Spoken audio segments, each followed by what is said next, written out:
Bismillahirrahmanirrahim. Assalamualaikum warahmatullahi wabarakatuh. Alhamdulillah, alhamdulillahirabbil alamin. Wassalatu wassalamu ala asrafil anbiya'i wal mursalin sayyidina wa maulana Muhammadin wa ala alihi wa sahbihi ajmain. Alhamdulillah teman-teman sekalian, pertama-tama puji syukur kita panjatkan kepada Allah Subhanahu wa taala, begitupun juga salawat serta salam semoga selalu tetap tercurahkan kepada baginda Nabi besar Muhammad sallallahu alaihi wasallam. Alhamdulillah, selamat datang teman-teman sekalian di channel saya, dan mudah-mudahan teman-teman yang hadir di channel ini dan menyaksikan video-video saya mendapatkan sebuah keberkahan dan juga tentunya mendapatkan manfaat ya dari setiap apa yang saya sampaikan gitu ya. Teman-teman sekalian, jadi pada pagi hari ini, bukan pada pagi hari ini, pada hari ini Masya Allah, saya ingin biasa ya membuat video terkait dengan penguatan iman kita bersama ya. Salah satunya adalah kita menyaksikan bagaimana orang-orang yang logo out daripada Islam itu, buat saya ya pribadi, itu adalah sebuah rasa bersyukur gitu. Ternyata Allah masih memberikan kepercayaan kepada saya untuk beriman kepadanya kan gitu, dibanding banyak orang yang kemudian mereka memilih ya, bukan takdir nih, mereka memilih jalan dalam kemurtatan gitu ya.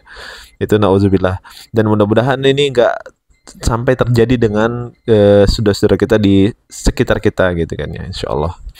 Nah teman-teman sekalian, ini dia videonya. Jadi ada judulnya itu anak murtad ya, ibunya juga ikut murtad. Ya Allah, ini mah udah mah dia apa ya, dianya murtad tapi dia ngajak ibunya murtad gitu ya. Kita coba dengar aja gimana sih. Luar biasa, Tuhan Yesus dahsyat. Wow, haleluya. Gimana Mak setelah kenal Tuhan Yesus, bangga Mak? Kalau menurut pribadiku ya, memang banyak perubahan sesudah aku mengenal Tuhan Yesus. Sewaktu aku belum mengenal Dia, ya biasanya aku kan sholat subuh, zuhur, asar, maghrib, isya. Gimana ya aku bilang, semuanya serba susah. Baik dari ekonomi susah, baik waktu melahirkan bidan nggak bisa menangani, harus dokter. Padahal saya rajin sholat, tapi yang sholat itu pun saya hanya mengucapkan bahasa Arabnya, artinya saya nggak ngerti loh. Jadi sesudah saya masuk Kristen, mengenal Tuhan Yesus itu, saya menyanyi, angkat pujian, mengerti, berdoa mengerti. Jadi kalau dulu saya nggak mengerti, soalnya dipelajari kan di agama kita kan bahasa Arab itu pun mengerti nggak mengerti kita, Tuhan Maha tahu, kan tahu katanya kan. Tapi kurang puas kalau kita lihat baru surat Latinnya di Yasin, oh ini rupanya artinya ini. Al-Fatihah kan gini, auzubillahi minasyaitonirrajim, bismillahirrahmanirrahim, alhamdulillahirabbil alamin, arrahmanirrahim, maliki yaumiddin, iyyaka na'budu wa iyyaka nasta'in, ihdinas siratal mustaqim, siratal ladzina an'amta 'alaihim ghairil maghdubi 'alaihim waladdallin. Amin. Cuman hanya bisa Mama ucapkan, tapi artinya sama sekali Mama nggak ngerti dong. Nah itu, jadi kayak apa itu kan, kul huwallahu samad. Gimana salah nih dia? Allahu samad, lam yalid wa lam yulad wa lam yakul lahu kufuwan ahad. Sama sekali. Itu di Jadi kan kok dinyanyiin sih? Lanjut nggak apa. kalau sekarang kita berdoa kan, langsung kita menyembah, ngangkat pujian, mengerti apa yang kita ucapkan. Itu satu kebanggaan bagi aku. Berarti udah terlambat aku selama ini ya. Bukan aduh, oke, baik. Ya tadi kita bisa dengar ya teman-teman sekalian, bagaimana dia membaca ayat suci Al-Quran. Masya Allah, itu sangat kita apresiasi lah. Apanya? Usahanya. Nggak apa-apa. Ya kita sudah melihatlah bahwasanya banyak sekali memang orang-orang yang kalau menurut saya gini ya, kalau seandainya bisa kan, seandainya kita bisa bilang gini ya, oh saya ini nggak bisa baca Al-Quran loh. Nah itu lebih fair sih menurut saya. Ketimbang kita menghafalkannya beberapa hari demi membuat satu video gitu kan ya. Apa di brief gitu ya, kita harus baca ini ya. Nah, itu yang kasihan gitu ya. Kasihannya kenapa? Karena ya tadi kita melihat bahwasanya baca Al-Qurannya juga masih apa ya, dalam kategori yang belum dikatakan apa namanya sempurna kan, seperti itu ya. Terus kemudian juga tadi dia bilang bahwa saya tuh sholat gitu ya, saya tuh sholat terus melaksanakan. Oh sebentar, maaf.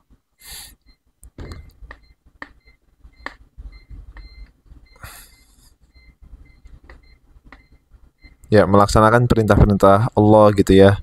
Tapi saya nggak ngerti gitu artinya seperti apa gitu. Saya tuh nggak ngerti loh baca doanya gimana, artinya apa ya. Nah berarti kan permasalahannya bukan terhadap Islamnya kan gitu ya. Berarti permasalahannya adalah dia nggak ngerti kan gitu. Nah dia nggak ngerti ini adalah dia bisa memilih untuk mengerti atau nggak mau mengerti kan gitu ya. Berarti bukan salah Islamnya. Pertama kan gitu ya. Dan kedua, dia juga sebenarnya apa ya, malas gitu. Malas untuk mengerti kan gitu. Akhirnya dia memilih jalan yang simpel kan gitu ya.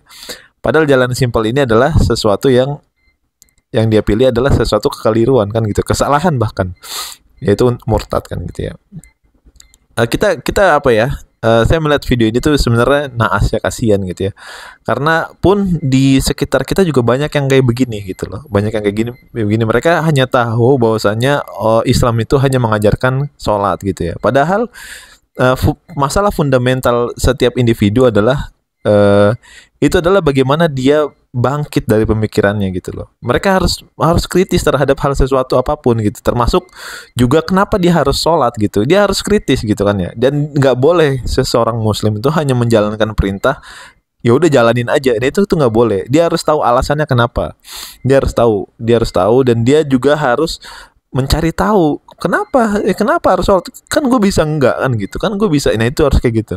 Setiap kaum muslim itu harus dituntut untuk kritis dalam terhadap segala sesuatu kan gitu. Nah yang disampaikan oleh Ibn ini adalah itu sesuatu yang tidak kritis ya, dalam arti ya dia menganggap bahwasanya Islam itu ya hanya sholat dan sebagainya macamnya gitu. Aku sampai berapa anak kulahirkan 6. Berarti selama ini aku sia-sia ya, selama ini capek aku. Subuh, zuhur, asar, maghrib, isya, bahkan jam 5 kali udah aku bangun, harus ambil air wudhu. Gak boleh nggak ngambil air wudhu. Orang nggak ada sholat di masjid, kita harus pergi. Soalnya kalau di peraturan di agama kita kan lebih banyak pahala sholat di masjid daripada di rumah. Jadi mama kasih kita sholat di rumah, harus ke masjid walaupun kita cuma hanya 5 orang. Jadi mama saya ini cukup ketat, saudaraku, cukup tegas kepada kami dulu. Jadi ya nggak tegas itu, kayak gitu nggak tegas itu. Kalau tegas dia nggak mungkin Anda dibiarkan murtad kan gitu ya. Itu suatu ketegasan tuh kayak gitu.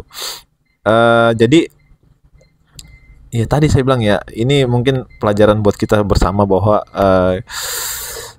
dengan dampaknya hal-hal begini ya, yang masih mengatakan bahwa Islam tuh hanya sholat saja dan juga hanya berbuat baik saja. Nah ini jadinya ya kayak gini gitu. Mereka jadinya bosan dan sebagainya macamnya. Mereka jadi nggak ngerti kenapa dia harus sholat gitu dan sebagainya macamnya. Jadi ya kita doakan ya teman-teman sekalian, ini sangat disayangkan banget gitu ya. Udah mah anaknya murtad tapi ibunya juga ikut-ikutan juga murtad gitu ya. Wallahu alam ini kebenarannya benar atau enggak kita nggak tahu. Saya juga nggak tahu. Saya nggak bisa mengatakan ini benar atau enggak. Tapi yang jelas ini videonya sudah dia buat gitu, dan ini saya memberikan reaksi saja. Dan ya itulah mungkin banyaknya kejadian yang kayak gini sehingga kita juga harus lebih semangat ya dalam mendakwahkan Islam ini. Mendakwahkan Islam dari akar masalahnya, yaitu adalah akidah, yaitu masalah fundamental banget. Karena kenapa, kalau itu nggak diselesaikan ya, kita banyak masalah nanti ke depannya gitu. Sehingga kaum muslim itu jadi merasa dia nggak ngerti kenapa harus nyembah Allah gitu. Dia nggak ngerti kenapa harus mengikuti jejak Rasulullah SAW gitu. Ya itu dan mereka berdalih bahwasanya itu nggak bisa saya mengerti ya, bukan nggak bisa saya mengerti, itu Anda nggak mau mengerti kan gitu. Sebenarnya bukan salah dasarnya, tapi salah Andanya untuk memilih sesuatu yang benar kan gitu ya. Oke teman-teman sekalian, mungkin itu video kali ini, dan tentunya selalu kita doakan jangan dibully ya. Saya kurang sepakat banget kalau ada orang-orang yang nggak sesuai dengan apapun itu ya. Seenggaknya kita doakan gitu ya. Ya dia salah iya, tapi tetap rasa respect, rasa untuk mengajak kepada Islam tuh harus kemudian di atas segalanya gitu ya. Mudah-mudahan bermanfaat teman-teman sekalian dari video ini, dan mudah-mudahan juga memberikan kepada kita penguat itu ya, penguat iman sehingga kita bisa istiqomah sampai akhir hayat insyaallah. Itu saja mungkin, barakallahu fikum. Wassalamualaikum warahmatullahi wabarakatuh.